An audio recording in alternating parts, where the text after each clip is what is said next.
Bismillahirrahmanirrahim. Assalamualaikum warahmatullahi wabarakatuh.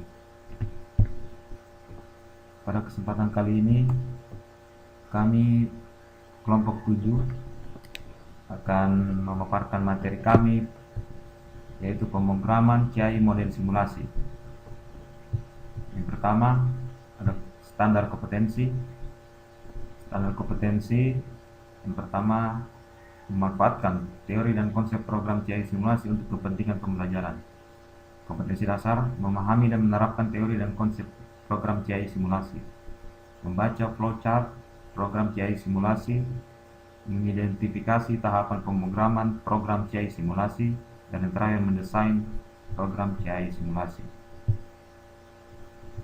Tujuan yang pertama, memahami dan menerapkan teori dan konsep program CAI simulasi. Yang kedua, membaca flowchart program CAI simulasi. Yang ketiga, mengidentifikasi tahapan pemrograman program CAI simulasi. Dan yang terakhir, mendesain program CAI simulasi.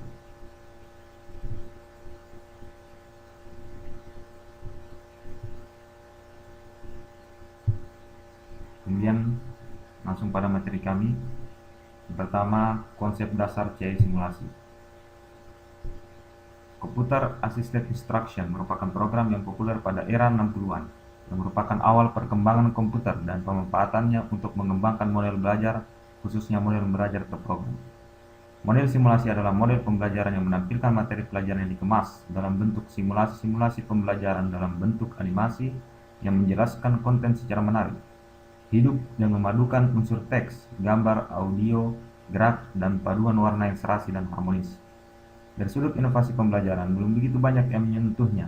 Demikian pula para guru dan pendidik di era sekarang masih belum banyak yang memanfaatkan CAI dalam melaksanakan tugas mengajarnya.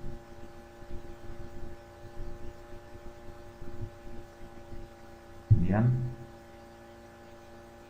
pembelajaran CAI simulasi. Pada dasarnya, metode simulasi dalam CAI merupakan salah satu strategi pembelajaran yang bertujuan memberikan pengalaman belajar yang lebih konkret melalui penciptaan tiruan-tiruan bentuk pengalaman yang mendekati suasana yang sebenarnya dan berlangsung dalam suasana tanpa yang berisiko. Sebagaimana dijelaskan di atas, bahwa penekanan model simulasi ini adalah penyajian sebuah proses terjadinya sesuatu peristiwa atau prosedur pengerjaan sesuatu kepada peserta didik. Model simulasi terbagi ke dalam 4 kategori. Yang pertama, fisik, situasi, prosedur, dan proses, di mana masing-masing kategori tersebut digunakan sesuai dengan kepentingan tertentu. Secara umum, tahapan materi program CAI model simulasi adalah sebagai berikut. Yang pertama, pengenalan, penyajian informasi, dan yang terakhir, penutup. Simulasi berbasis komputer berorientasi pada upaya dalam memberikan pengalaman nyata kepada siswa melalui peniruan suasana secara sederhana pada pola-pola pengoperasiannya sebagai berikut.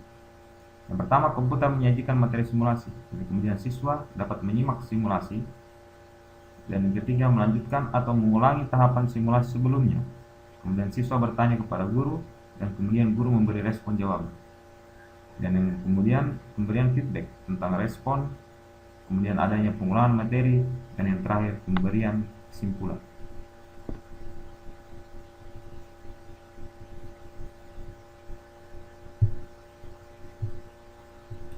Flowchart.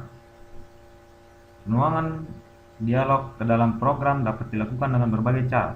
Salah satunya didahului dengan penyusunan rancangan dalam bentuk bagan alir, yaitu flowchart.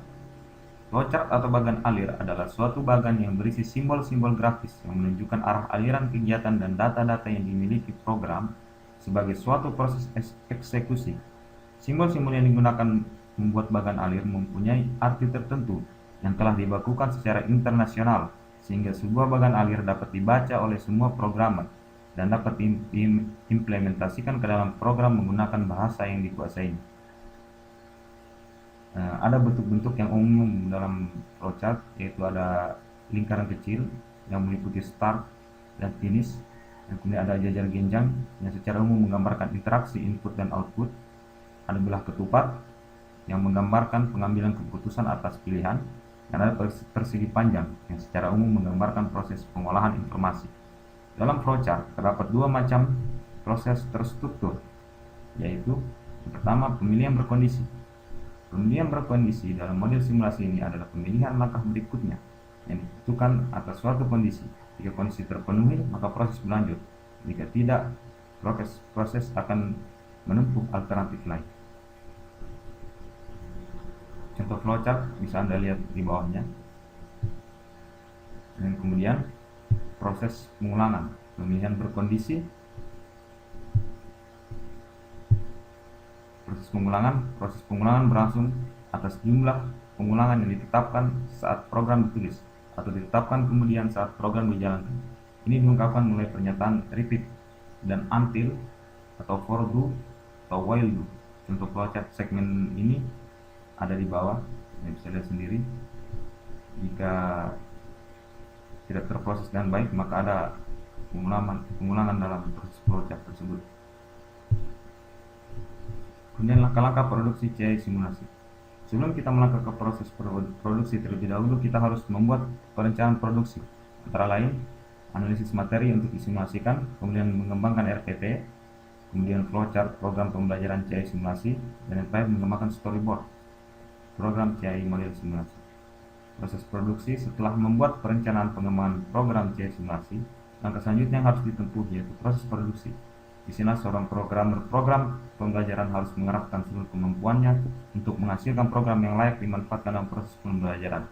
Pada tahap proses produksi program CI simulasi, kita harus memperhatikan tahapan model simulasi yang terdiri dari yang pertama, adanya pengenalan yang meliputi judul program.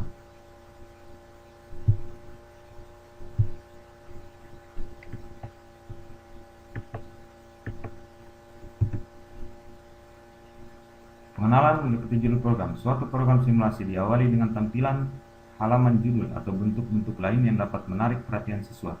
Judul program merupakan bagian penting untuk memberikan informasi kepada siswa tentang apa yang akan dipelajari dan disajikan dalam program simulasi ini. Nah, selanjutnya, objektivitas penyajian. Pada bagian ini disajikan tujuan umum dan tujuan khusus dari materi program yang Anda rancang. Contohnya bisa Anda lihat di gambar. Dan kemudian selanjutnya petunjuk atau direction. Petunjuk yang berisi informasi cara penggunaan program yang Anda buat. Diusahakan agar petunjuk tersebut dapat membantu siswa mengoperasikan program tersebut. Dan kemudian penyajian informasi. Mode penyajian atau mode presentasi simulasi merupakan bentuk penyajian informasi atau materi yang Anda buat. Mode umum dari penyajian informasi biasanya mempergunakan informasi visual selain teks, seperti gambar, grafik, foto, dan image yang dia animasikan. Panjang teks penyajian. Panjang teks dalam program yang Anda buat harus benar-benar diperhatikan karena akan mempengaruhi kualitas program tersebut. Setiap presentasi harus sesingkat mungkin untuk memberikan frekuensi interaksi siswa. Selain itu, Anda juga harus memperhatikan keseimbangan antara teks yang disajikan dan kemampuan monitor untuk menyajikannya. Kemudian kita harus memperhatikan grafik dan animasi. Pembuatan grafik dan animasi dalam program ditujukan untuk menambah pemahaman siswa terhadap materi dan fokus informasi pada materi yang disajikan. Grafik dan animasi sangat efektif untuk menambah sistem pelajaran dengan komputer. Kemudian penggunaan warna. Penggunaan warna sangat berhubungan dengan presentasi grafik. Seperti halnya grafik, warna dapat digunakan secara efektif untuk sistem belajar. Penggunaan warna yang sesuai akan berguna untuk menarik perhatian dan memfokuskan siswa. Warna harus berfungsi sebagai acuan, bukan sebagai yang diutamakan dalam proses pembelajaran. Yang mana penggunaan warna pada program simulasi harus konsisten dengan penggunaan yang umum di lingkungan sekitar. Pengajaran PROM atau acuan digunakan untuk membantu siswa dan memberikan petunjuk tentang apa yang harus dilakukan oleh siswa. Kemudian yang terakhir adanya penutup. Penutupan pada simulasi dilengkapi dengan ringkasan tentang informasi pembelajaran. Ringkasan dapat berupa poin-poin utama atau sebuah paragraf tentang tujuan pembelajaran. Kemudian saya akan memberikan Anda contoh pembelajaran simulasi.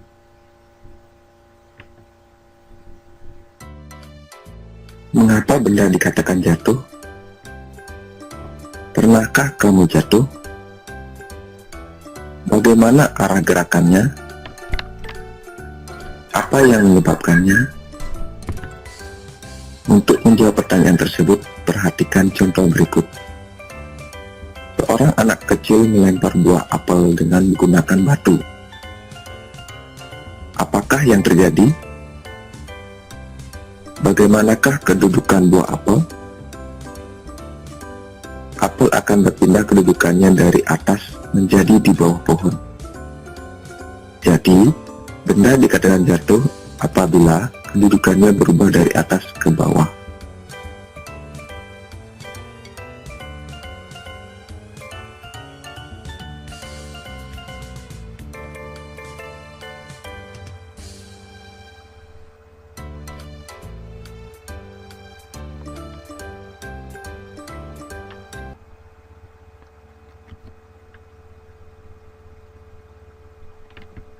Baik, itulah tadi contoh dari model pembelajaran simulasi yang mana video tersebut menunjukkan bagaimana gravitasi bumi, menjelaskan bagaimana terjadinya gravitasi bumi, dan ini sesuai dengan kejadian yang nyata. Maka oleh karena itu model pembelajaran simulasi ini dikategorikan sebagai model pembelajaran yang sangat menarik dan dapat menarik perhatian siswa. Dan yang terakhir, penutup, sekian dan terima kasih. Mohon maaf atas segala kesalahan. Wabillahi taufiq wal hidayah. Wassalamualaikum warahmatullahi wabarakatuh.